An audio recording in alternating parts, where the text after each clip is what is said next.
Bonjour et bienvenue à la caverne des jeux de Thierry. Alors pour cette première vidéo de l'année, je vous présente en fait un petit tour de jeu de Andorre, Story Quest, Sentier Obscur, donc un jeu solo dans l'univers d'Andorre qui se rapproche en fait d'un livre dont on est le héros. Alors dans cette vidéo, je vais juste vous expliquer en fait les principales mécaniques de ce jeu-là. Il n'y aura pas de spoil, hein, je ne vous déroule pas l'histoire, justement, je vous laisserai le soin de découvrir cette aventure. Et donc, je vais vous expliquer en quelques mots les principales mécaniques. Et vous allez voir, en fait, cette vidéo va être assez rapide puisque les mécaniques sont très simples dans ce jeu-là. Vous avez en fait un certain nombre de cartes avec au dos, hop, je retourne rapidement, une histoire en fait qu'on va dérouler, qui va nous indiquer, allez, tel numéro de carte, tel numéro de carte, et on va avancer comme ça dans l'aventure. On va choisir donc d'être un héros ou une héroïne. Donc là, j'ai retourné la carte sur sa face héros. Donc ici, on a Fen, qui a donc en fait un certain nombre de points de force. Donc en fait, on va faire des tests de force en lançant tout simplement un dé.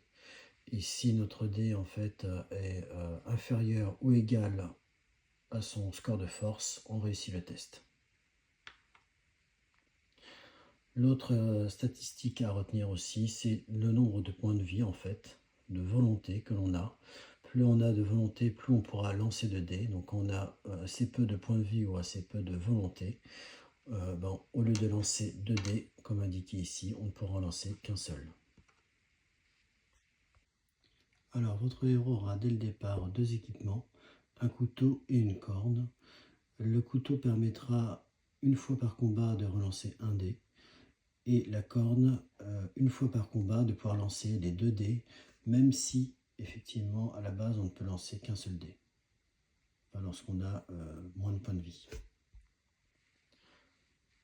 Alors, pour les combats, en fait, l'ennemi aura un nombre de points de force et un nombre de points de vie, de volonté. Donc, le combat va se passer très simplement. On va lancer le nombre de dés donc, par rapport à notre volonté. Donc ici, par exemple, 2 dés. On va prendre le meilleur des 2 scores et on va l'additionner à la force. Ici, par exemple, je prends le meilleur, donc 5, 6, 7, 8, 9. Donc ça fait 9 en additionnant le dé avec la force. On va faire la même chose côté ennemi. Là, effectivement, il peut lancer 2 dés. Donc, il a fait un score de 1 et 3. Donc, on prend le 3, on additionne 3, ça fait 6. 6 par rapport à 9, c'est Fen qui gagne le combat avec un écart de 3 points. Et donc, on va réduire le nombre de points de vie de l'ennemi de 3 points. Si l'ennemi a encore de la vie, de la volonté, à ce moment-là, on recommence un deuxième tour. Si par contre, effectivement, c'est Fen, notre héros, qui arrive à 0, on a perdu. Alors, petite astuce aussi, l'ennemi, lorsqu'il réalise un double, par exemple ici, un double 1, on va additionner les 2. 1 plus 1, 2, plus 3, ça fait 5. Bon, alors ça, là, ça ne fait pas trop de dégâts, mais imaginez qu'il fasse, par exemple, 6 et 6, ça ne sera vraiment pas de chance. Le pire des cas, donc il aura déjà 12. 12 plus 3, 15. Et donc voilà un petit tour rapide d'Andorre, Story Quest, donc un petit jeu dans l'univers d'Andorre. J'espère que cette vidéo vous aura plu et n'hésitez pas à vous abonner et à mettre un pouce.